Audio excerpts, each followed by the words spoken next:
$600,000. That is how much my grandmother put into a family trust so her grandchildren would be taken care of.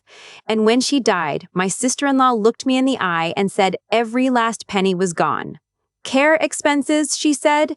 Your grandmother's medical bills ate through everything. I was supposed to inherit $180,000.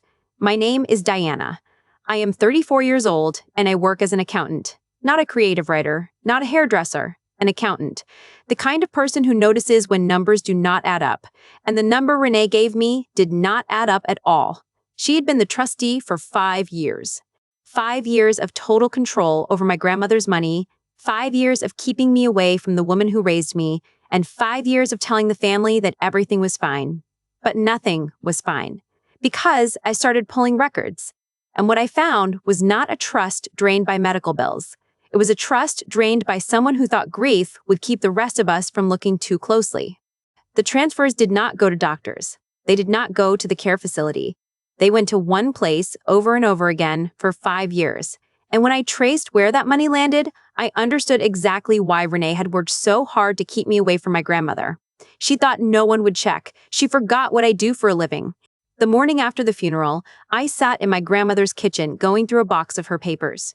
Renee had already taken the important files from the house, but she had missed a drawer in the hallway cabinet. Inside were bank statements from 2019, the first year Renee became trustee. A transfer of $14,000 in March, another $9,000 in June. Both listed as care-related disbursements. But in 2019, my grandmother was still living at home. She was cooking her own dinners and walking to the mailbox every morning. Nobody was caring for her. There was nothing to bill. Renee billed anyway, and she started the very first chance she got. I pulled out my phone and opened the calculator. If she had been moving money like this from the beginning, 5 years of transfers could add up to something enormous. My hands were shaking, but my mind was already working. This was not grief anymore. This was a pattern. Renee got the trustee position after my grandmother fell and broke her hip in 2019. She filed the paperwork before anyone else had a chance to think about it, and my brother Paul backed her without question. After that, every time I tried to visit my grandmother, there was a reason I could not come. Grandma was tired. Grandma had a rough night. Grandma was not up for visitors. Every week, a new excuse. And I believed it because I wanted to believe she was being taken care of. Sitting in that kitchen with those bank statements spread across the table, I remembered the last time I saw my grandmother before she got really sick. She grabbed my hand and said something I did not understand at the time. She said, "Diana, make sure you check on things when I am gone." I thought she meant the house. Now I knew she did not mean the house at all. I photographed every page in that drawer. 46 documents. Then I put the originals back exactly where I found them. Renee did not know this drawer existed, and I intended to keep it that way. That same afternoon, I drove to my grandmother's care facility to pick up her personal belongings. The intake coordinator handed me a folder of billing records and said something that made me stop walking. She said the monthly cost for my grandmother's room and full-time care had been $4,200 a month. I asked her to say it again. $4,200. Renee had been telling the family it cost $12,000. She said that number at every family gathering for 3 years, shaking her head like the weight of it was crushing her. The difference between what Renee claimed and what the facility actually charged was almost $8,000 a month. That was not a mistake. That was not a misunderstanding. That was theft dressed up as sacrifice. Part of me wanted to drive straight to Paul's house and throw those numbers in his face. But Renee was smart, and she had 5 years of practice covering her tracks. If I went in now with only 2 data points, she would explain it away. She would cry. Paul would comfort her. And I would look like the bitter sister making accusations at a funeral. I needed everything. Undeniable, documented, and impossible to talk her way out of. 3 days after the funeral, I sent Renee a formal letter requesting a full trust accounting. As a named beneficiary, I had a legal right to see every transaction, every receipt, and every disbursement made during her time as trustee. I kept the letter clean. No accusations, no mention of the bank statements or the billing records. Just a standard request with a 30-day deadline. Renee called Paul that same night. Paul called me. He did not ask about the letter. He went straight to guilt. He said I was making Renee feel like a criminal after everything she had done for our grandmother. He said Renee had given up years of her life to take care of someone who was not even her blood relative, and this was how I repaid her. Then he said something that told me more than he meant to. He said, "You were not there, Diana. You do not get to audit the person who was." That word. Audit. Renee had coached him, she knew exactly what I was doing, and she was already building her defense through my brother's mouth. I told him it was standard procedure. He said nothing for a long moment. Then he said, "If you push this, you are going to lose your brother." I said I needed the paperwork. He hung up. 30 days passed, no documents. I sent a second letter by certified mail with a 14-day deadline and a note that failure to respond could result in a court petition. Renee sent a manila envelope 4 days later. Inside were exactly 11 pages. 11 pages covering 5 years of trust activity on a fund that held $600,000. I have handled trust reviews at my firm that produced hundreds of pages for smaller amounts. This was not an accounting. It was a costume designed to look like one. The entries were vague. Lump sums labeled care expenses with no receipts. Quarterly totals that did not match the bank statements I had already found. One line item listed $42,000 for home modifications in 2021, but my grandmother had been in the care facility since 2020. There was no home to modify. That night, I made a call. Not to Paul, not to Renee. I called a forensic accountant named Robert Davis and told him I believed my sister-in-law had been stealing from a family trust for 5 years. He asked how much the trust had held. When I said $600,000, he went quiet. Then he said, "Yeah, it is always family." I brought him every document I had the next morning. Robert spread the papers across his desk and started making notes. After 20 minutes, he looked up at me and said something I will never forget. He said, "She was not even trying to make the numbers match." That told me everything. Renee had never expected anyone to look. Robert worked for 3 weeks. He subpoenaed the trust's bank records directly from the financial institution, which meant he was not relying on anything Renee had provided. He also pulled Renee's personal banking records through a court order I helped him file. When he called me into his office to go over the results, he had a thick binder on his desk and a look on his face that was somewhere between disgust and professional satisfaction. He opened the binder to the first tab. Over 5 years, $340,000 had been transferred from the family trust into accounts held solely in Renee's name. Not joint accounts with Paul. Not household accounts. Renee's personal checking and savings, plus a brokerage account she had opened 2 years into her trusteeship. The transfers were not random. They followed a careful schedule. Small amounts at first, $5,000 and $6,000 at a time, mixed in with legitimate care payments so they would not stand out. By year 3, she had gotten bolder. $15,000 in a single month, $22,000 the next. She had learned that nobody was watching, so she stopped being careful. Robert turned to the second tab. The care expense receipts Renee had submitted to justify the withdrawals were fabricated. Not altered. Fabricated. She had created invoices from the care facility using a template she built herself. The font was wrong. The facility's tax identification number was off by 2 digits, and the amounts were nearly triple what the facility actually charged. She claimed $12,000 a month for care that cost $4,200. But the part that made my stomach turn was the third tab. Robert had tracked the timing of Renee's personal spending against the trust withdrawals. Within days of each transfer, there were large purchases on her credit cards, a kitchen renovation, a vacation to the Caribbean, a down payment on a new car. She was not hiding the money for later. She was spending my grandmother's trust in real time, living off it like a paycheck she had earned. Then Robert showed me something that nearly broke me. He turned to the last page of the binder. In the final 3 months of my grandmother's life, Renee had stopped making payments to the care facility entirely. She was still withdrawing from the trust, but none of it was going to Grandma's care. The facility had covered those 3 months as a courtesy, assuming the family would settle the balance. My grandmother spent her last days being kept alive on the kindness of strangers because the woman who was supposed to protect her money had already taken it all.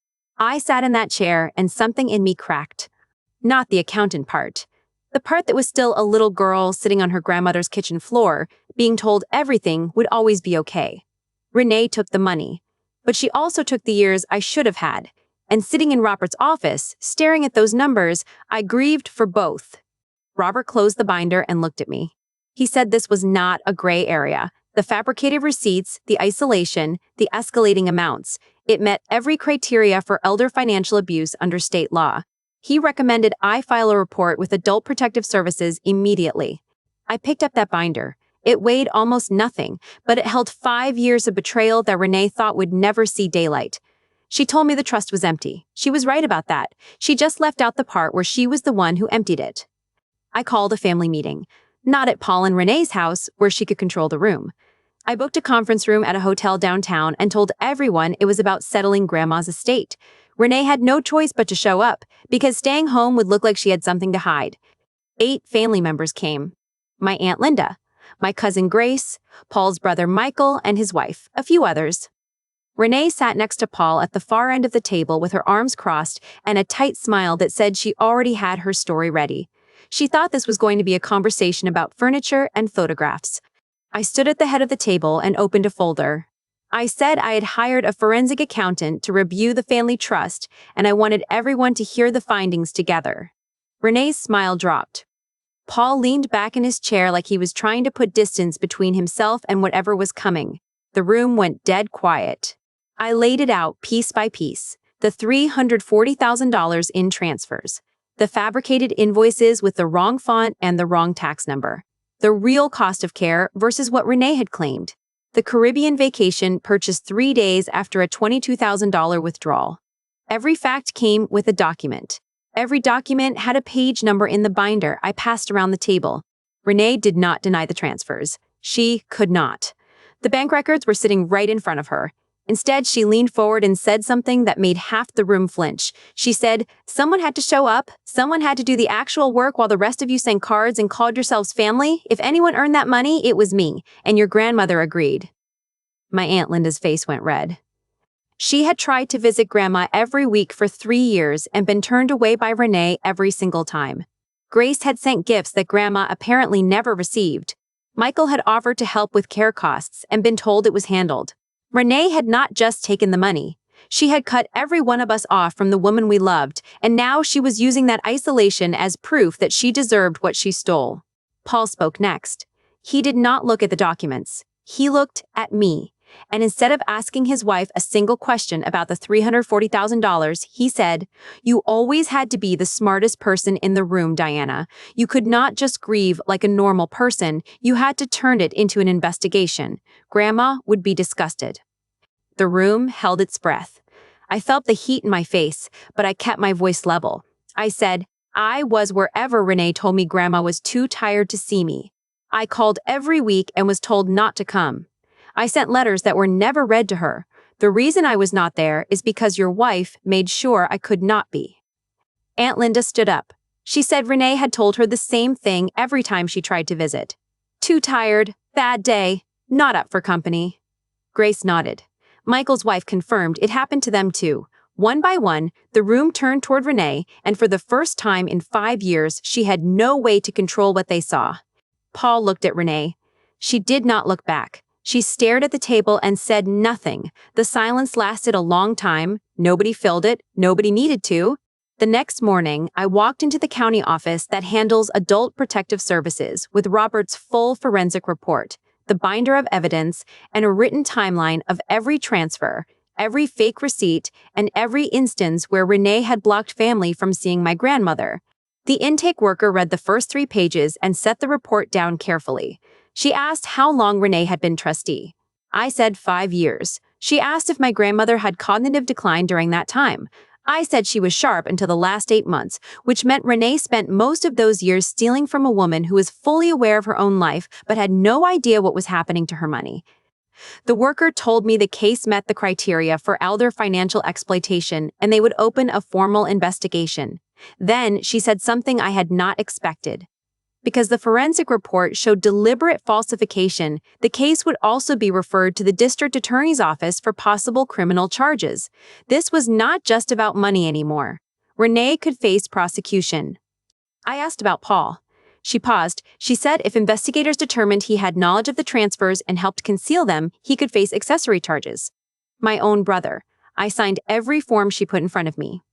When I walked out, my phone was already ringing. Paul, he was not calm anymore. He was not coaching me or speaking in Renee's words. He was panicking. He said I had gone too far. He said I was destroying the family over money. Then his voice cracked, and he said something that told me he had known all along. He said, Diana, it was not supposed to go this far. She said she would put it back. I stood on the sidewalk holding the phone, and everything clicked into place. Paul had known. Maybe not every detail, maybe not the fabricated receipts, but he knew money was being moved, and he convinced himself it would be fine because Renee told him she would fix it. He chose her lie over our grandmother's safety, and now he was asking me to do the same thing. I said one thing. I said, "Grandma told me to check on things when she was gone. That is exactly what I did." The line went dead. The thing about people who steal from the dead is they count on the living being too sad to look closely. Renee counted on grief doing her work for her. She forgot that grief clears, and what is left underneath is the truth. The investigation moved fast, but not without resistance. Renee hired an attorney who filed a motion to block the asset freeze, arguing the transfers were gifts authorized by my grandmother. The court denied it in 4 days. The judge noted that fabricated invoices are not consistent with authorized gifts. Within 2 weeks, every account in Renee's name was frozen. Checking. Savings. The brokerage account she opened with my grandmother's money. She could not touch a dollar without court approval. Her attorney tried a different angle. He proposed Renee would repay my share, $180,000, in exchange for me withdrawing the complaint. I said no. This was not about my share. The other beneficiaries deserved their money too, and my grandmother deserved to have the truth on the record, not buried in a quiet settlement. The district attorney moved forward. The fabricated invoices were the centerpiece. Wrong font, wrong tax identification number, amounts triple the actual cost. Renee's spending records sealed it. You do not book a Caribbean vacation with trust money and call it a care expense. Paul cooperated with investigators. He turned over communications and provided a statement about what he knew and when. I do not know exactly what he said, but I know this. 3 weeks after the investigation started, he moved out of the house he shared with Renee. He did not call me to explain. Whatever he saw when he finally looked at the full picture was enough to make him leave. The court ordered full restitution. Renee was required to return every dollar she had taken, the full $340,000. Her assets were liquidated, the brokerage account, the savings, equity and property she had purchased while draining my grandmother's fund. The process took months, not weeks. There were delays, hearings, and legal fees that ate into what I got back. But the money flowed into the trust and was distributed to every beneficiary according to the original terms. My share was $180,000. It arrived in my account on a Tuesday afternoon. I stared at the number for a long time. I did not feel victory. I felt my grandmother's hand on mine, the way she squeezed when she wanted me to pay attention. She spent her whole life putting money aside so her family would be safe. She never got to see it do what she meant it to do. But now it would. She had asked me to check on things. I checked. Renee's case is still pending with the district attorney. The investigation expanded beyond the trust when auditors found irregularities in other financial accounts she had managed for a local nonprofit. The woman who told me the trust was empty turned out to have a pattern that went further than any of us knew. Paul and I do not speak. That is not revenge. It is just what happens when someone chooses silence over honesty for 5 years and then asks you to do the same. Maybe he will reach out someday. Maybe not. She said the trust was empty. The forensic accountant found where she emptied it to. And now every dollar is exactly where my grandmother always wanted it, back with her family. Thank you for being here through this one. Some stories need to be told because silence is what people like Renee count on. If you believe betrayal should not go unanswered, you're in the right place. There are always more stories here, and they do not end quietly. Subscribe if you want to be here when the next one lands.